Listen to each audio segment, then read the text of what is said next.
We're going to read the next chapter of Lion, the Witch, and the Wardrobe today. Today's chapter 5, though the chapter 4 video cut off a little bit, and so I'm going to start actually with the very end of chapter 4. So we just heard that Edmund ended up in Narnia along with Lucy, and Edmund also met the White Witch, and he doesn't believe that she's as bad as Lucy says, because he really wants more Turkish delight. So the end of the chapter says, by this time they'd walked a good way. Then suddenly they felt coats around them instead of branches, and the next moment they were both standing outside the wardrobe in the empty room. I say, said Lucy, you do look awful, Edmund. Don't you feel well? I'm all right, said Edmund, but this was not true. He was feeling very sick. Come on then, said Lucy. Let's find the others. What a lot we shall have to tell them, and what wonderful adventures we shall have now that we're all in it together. Okay, now to begin, chapter 5, back on this side of the door. Because the game of hide and seek was still going on, it took Edmund and Lucy some time to find the others. But when at last they were all together, which happened in the long room where the suit of armor was, Lucy burst out, Peter! Susan! It's all true. Edmund has seen it too. There is a country you can get to through the wardrobe. Edmund and I both got in. We met one another in there in the wood. Go on, Edmund, tell them all about it. What's all this about, Ed? Said Peter. And now we come to one of the nastiest things in this story. Up to that moment, Edmund had been feeling sick and sulky and annoyed with Lucy for being right. But he hadn't made up his mind what to do. When Peter suddenly asked him the question, he decided all at once to do the meanest and most spiteful thing he could think of. He decided to let Lucy down. Tell us, Ed, said Susan. And Edmund gave a very superior look, as if he were far older than Lucy. There was really only 1 year's difference, though. And then a little snigger and said, Oh yes, well, Lucy and I have been playing, pretending that all her story about a country in the wardrobe is true. Just for fun, of course. There's nothing there, really.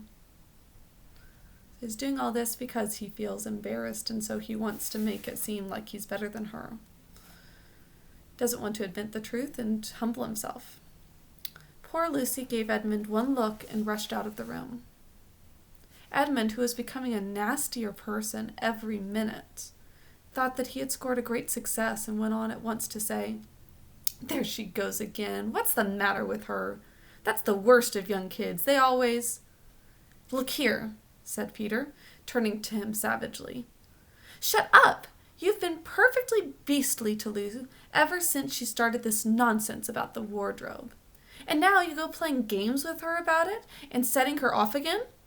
I believe you did it simply out of spite. But it's all nonsense, said Edmund, very taken aback. Of course it's all nonsense, said Peter. That's just the point. Lou was perfectly all right when we left home, but since we've been here, she seems to be either going queer in the head or else turning into a most frightful liar. But whichever it is, what good do you think you'll do by jeering her and nagging at her one day and encouraging her the next? I thought, said Edmund, but he couldn't think of anything to say. You don't think at all, said Peter. It's just spite. You've always liked being beastly to anyone smaller than yourself. We've seen that at school before now. Do stop it, said Susan. It won't make things any better having a row between you two. Let's go and find Lucy. It was not surprising that when they found Lucy a good deal later, everyone could see that she'd been crying. Nothing they could say to her made any difference. She stuck to her story and said, I don't care what you think, and I don't care what you say. You can tell the professor, or you can write to Mother, or you can do anything you like. I know I met a fawn in there, and I wished I'd stayed in there. You're all beasts, beasts. It was an unpleasant evening.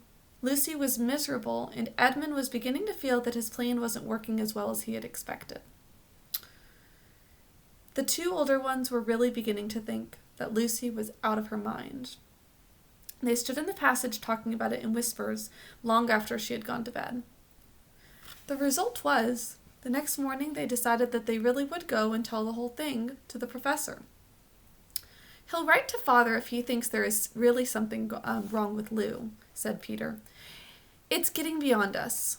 So they went and knocked at the study door, and the professor said, "Come in," and got up and found chairs for them and said he was quite at their disposal.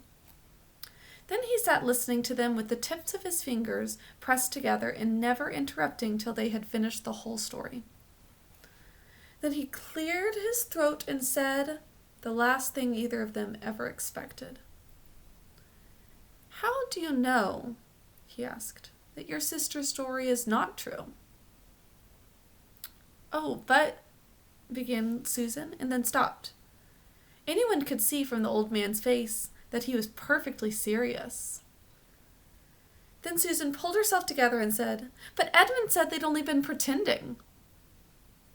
"That is a point," said the professor, "which certainly deserves consideration, very careful consideration. For instance, if you'll excuse me for asking the question, does your experience lead you to regard your brother or your sister as the more reliable one? I mean, which is the more truthful, Edmund or Lucy?" "That's just the funny thing about it, sir," said Peter. "Up till now, I'd have said Lucy every time."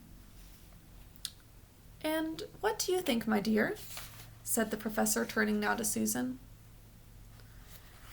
"Well," said Susan, "in general, I'd say the same as Peter, but this couldn't be true. All this about the wood and the fawn." "This is more than I know," said the professor. "And a charge of lying against someone whom you have always found truthful is a very serious thing. A very serious thing indeed."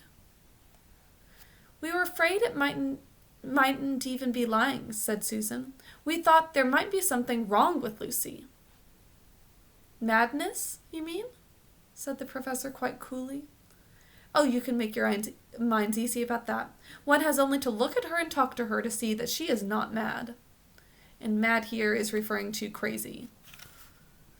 "But then," said Susan, and stopped.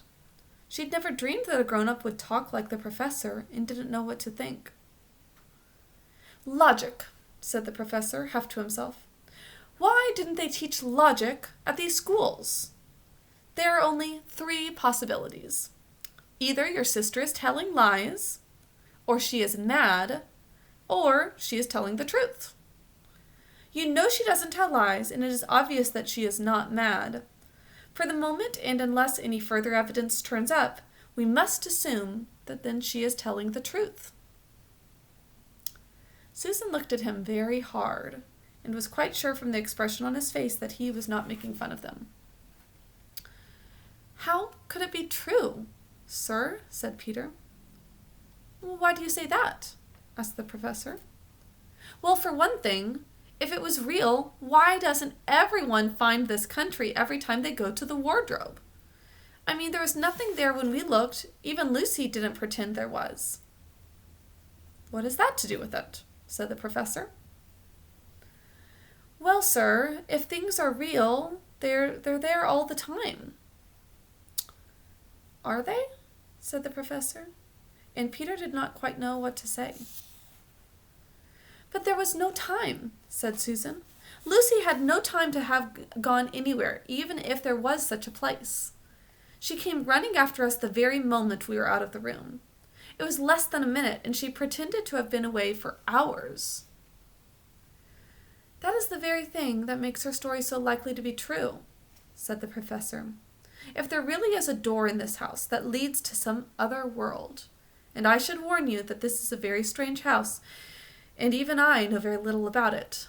If I say she had got into another world, I should not be at all surprised to find that the other world had a separate time of its own, so that however long you stayed there, it would never take up any of our time. On the other hand, I don't think many girls of her age would invent that idea for themselves. If she had been pretending, she would have hidden for a reasonable time before coming out and telling her story." But do you really mean, sir, said Peter, that there could be other worlds all over the place, just around the corner, like that? Nothing is more probable, said the professor, taking off his spectacles and beginning to polish them while he muttered to himself. Wonder what they do teach them at those schools. But what are we to do? Said Susan. She felt that the conversation was beginning to get off the point. My dear young lady, said the professor, suddenly looking up with a very sharp expression at both of them. There is one plan which no one has yet suggested and which is well worth trying. I'm going to show you real quick. The professor talking to the two of them. What's that? Said Susan. We might all try minding our own business, he said, and that was the end of the conversation.